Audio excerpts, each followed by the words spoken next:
So I want to tell you a story about quite a unique challenge that I feel I've been facing in my work life. But I think this will be more relatable to some of you. So I've been given an amazing opportunity at my work as someone quite early in his career. I'm kind of a junior in my organization. And that's the chance to be mentored by the man at the top, the CEO. There's a million levels between me and this guy, a million different managers and levels of the organization. So this is a big opportunity for me. This is someone who doesn't have very much free time. Mostly spends his time making high level decisions. Most people in my organization who I've spoken to have never even spoken to him. Yet I'm being given the chance to have one-on-one time with this guy for about an hour a month to talk through whatever I want to, anything that I feel will give me help in my career trajectory. And I've been doing this for a while now. And that's presented me with some quite unique challenges. It's been quite a humbling experience for me as someone who'd maybe gotten a little bit cocky. Maybe I thought that I'm confident and I figured it out. I know I can talk to people. I know I've got good communication skills, but all of this experience with the CEO has started to make me question that. Because around this guy there's a certain level of irony there, in that the man in charge of the organization, he's also the biggest and the tallest. He's 6'7". It's kind of intimidating at times. He's a great example of what we call power charisma, which is someone who doesn't feel the need to be talking all of the time. Someone who, he's a good guy, but I wouldn't necessarily say he's really warm. But that stuff helps him in negotiations. He knows how to apply pressure to the other person. At least that's how I'd imagine it. He knows how to get what he wants. He's very direct and he's a good leader. But again, there's a certain level of pressure on me in these sessions to come prepared. But even then, speaking as someone who I thought I was kind of more able to cope in these situations than I thought, I kind of just turn into a different person.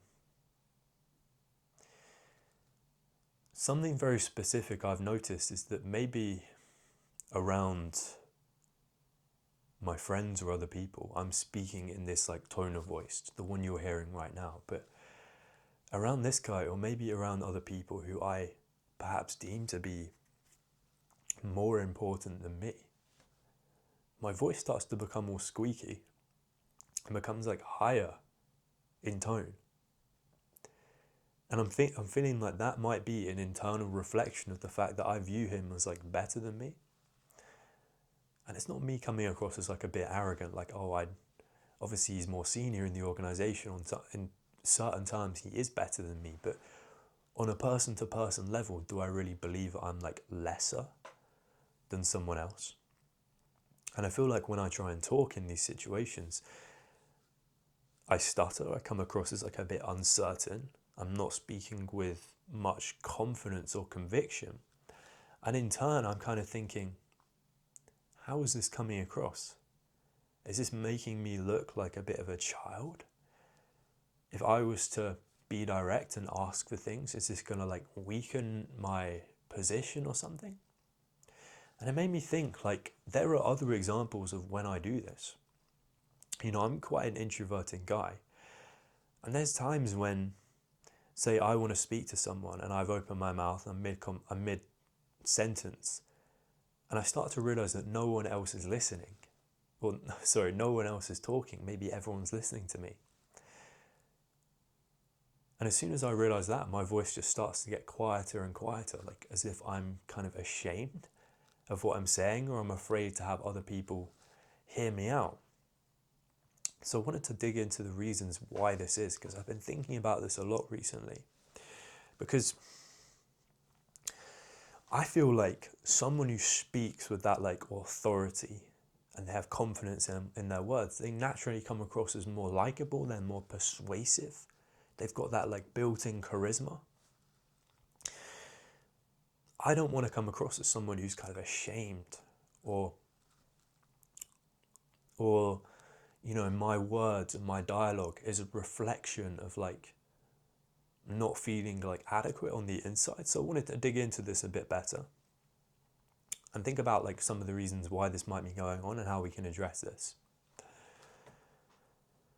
So the first point I want to make is that I've realized sometimes we shrink ourselves, our body language, our voice, it could be our posture, as a way of protecting ourselves from some form of like perceived danger. So oftentimes we're in situations where we'll react a certain way, like let's say me in the office with this CEO, and my voice starts to get quieter.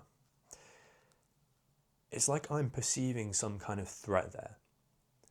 Something where I'm like somewhat at risk of like something going wrong, of feeling something that I don't want to feel, like embarrassment or shame, humiliation. But I'm not really reacting to like what's going on in front of me. I'm instead reacting or like making a prediction about how this is going to go based on a past experience. And the way I respond to that is by like shrinking myself.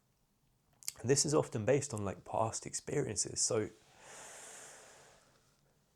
I definitely had it in school where there were times when the teacher would pick on me in class. I had these teachers who would, sometimes they'd look, if they didn't believe I was paying attention, sometimes they'd look for opportunities to kind of shame me.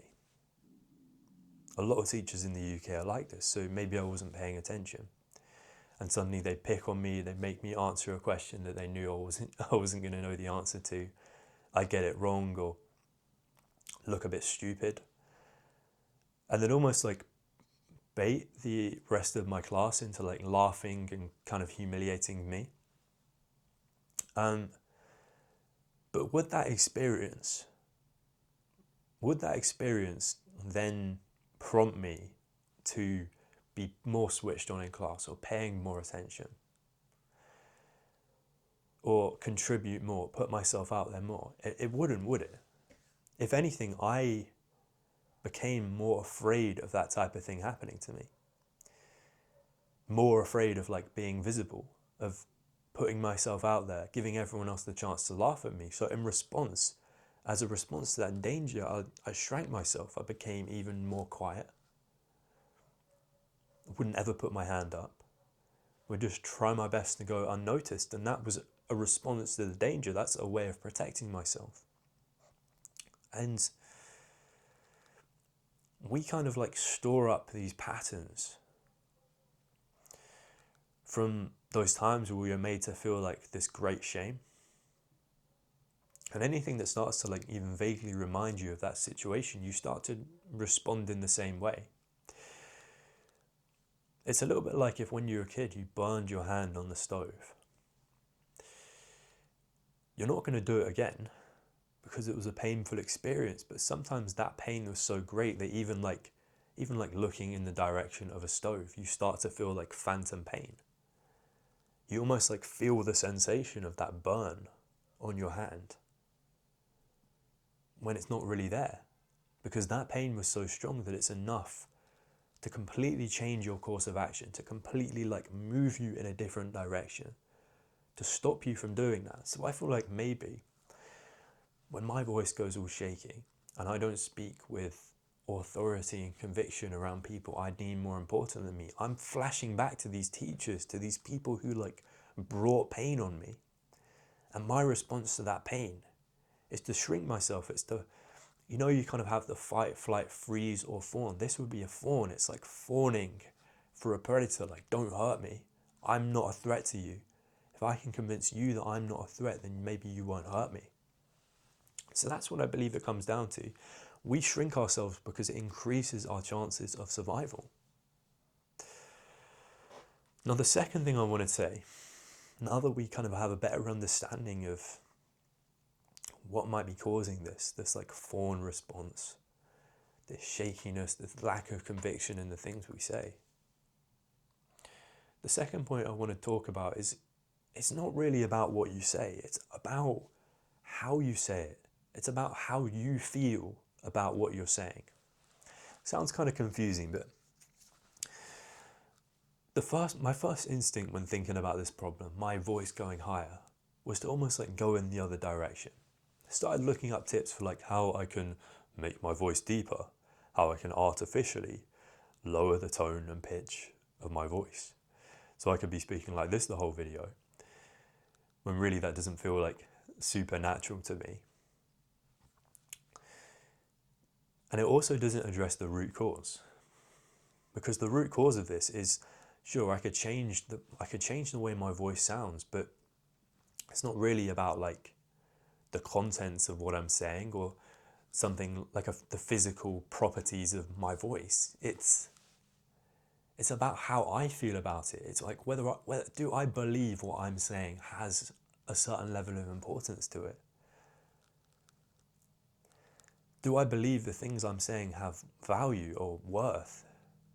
Because if I go into a conversation thinking that every word that comes out of my mouth is stupid, everyone's going to hate it, how's that going to affect my natural tonality or the level of like confidence I have in what I'm saying? It's going to be all over the place. It's going to be small. Again, it's another example of shrinking myself. It's a reflection of how I feel on the outside, on the inside, externalizing, you know? It's often said that the best salesmen are so successful because they truly believe in what they're saying, the product that they're selling. They're convinced this product has life-changing value, that it could really help someone. They're not some like sleazy salesman who's just trying to sell some shit product like insurance or whatever. They actually believe in the thing they're selling. They actually believe it can help someone. So to them, they're not making up a load of bullshit. By selling this product to someone else, they truly believe they're doing them a service. They believe what they're saying has an inherent value. And another way of looking at this is like some of the best speakers who, you know, they command respect with the things they're saying, or maybe they have that reputation of being a good speaker. There's something about them which makes you just want to listen. They've got this gift. I was listening to Oxford Union, which is like, it's like this Oxford University forum where they get in different celebrities and stuff to speak. And I've listened to a lot of these, but one that stands out to me is this guy, Marco Pierre White, who's a celebrity chef. Very, very good speaker. Obviously kind of mastered the art of like speaking and storytelling. And he knows how to like deliver that impact with his words, like pausing in between. But I guess halfway through this story, which was kind of his journey into becoming a chef, I kind of realized this guy isn't saying a whole lot in terms of the contents of what he's saying. Like, he dragged out this one part, if I'm remembering correctly, about him getting the bus to work for like a good like 3 or 4 minutes, talking about how, I was counting the change in my hand to give to the bus driver. Then I got on the bus thinking about going to this restaurant. It's like, I clocked for a minute, actually, this is not like really interesting in terms of what he's saying, but the way he feels about it, his ability to tell a story is based on the fact that he knows he's interesting. He knows he can tell a good story. So that even a mundane part, a kind of boring part of the story, he's able to make that sound interesting because he believes what he's saying carries this inherent value. And that's kind of the skill we have to develop, is to believe that what we're saying, anything at all, even something kind of boring, has worth to it. The same sentence, it could be completely the same sentence, but said by one person who doesn't believe what he's saying has value versus the person who does. will have completely different levels of like persuasion and influence. The person who believes what he's saying has value, everyone's going to look to him as a leader. He comes across more naturally attractive and likable. The person who doesn't, people don't pay him attention. The best way I've learned to develop this skill, and I'm not all the way there yet, but I'm getting there, is by practicing opportunities to speak up when you wouldn't usually. And this can even be something small. Like, there's been plenty of times in my job, just like really like low level discussions where maybe I've known I can contribute, but I just kind of stay silent. Like, there's some guys in my team who talk about like films they watched at the weekend, really casual stuff. And sometimes I know that I can talk about that with them. I can contribute something, but I choose to stay silent because I'm like, oh, you know, they're having their own private conversation. They don't want to hear on me. And actually it's like, fuck that. I don't need permission to speak up. What I'm saying, you know, not to like put myself up there, but what I'm saying has as much value as anyone else. I don't need to obtain permission to talk. And oftentimes when I did force myself to speak up in those situations, everyone was perfectly accommodating and happy to involve me in those conversations, because people aren't thinking about it like that. They don't overthink like we do. Any opportunity you have to speak up, to voice your opinion, to make yourself heard, especially those times where you don't feel like that, is valuable, so incredibly valuable for developing this like perception that what you say is important. You do not need permission to talk. You should not let anyone else feel like you can't get your thoughts out there. No matter what level you are, like whether it's your career or, I don't know, anything to do with your past, what you say carries inherent worth. What you say has importance. That's the mindset you need to develop. Your words, no matter what they are, say them with conviction, say them like you mean them, because your words, again, I'm going to say it again, your words carry inherent value. So that's what I want you to focus on. Simple, actionable step. Get into the habit of speaking up when you don't feel like it, because that is what will really build this skill and enable you to talk with confidence and conviction and self-assuredness. That's the video. See you soon.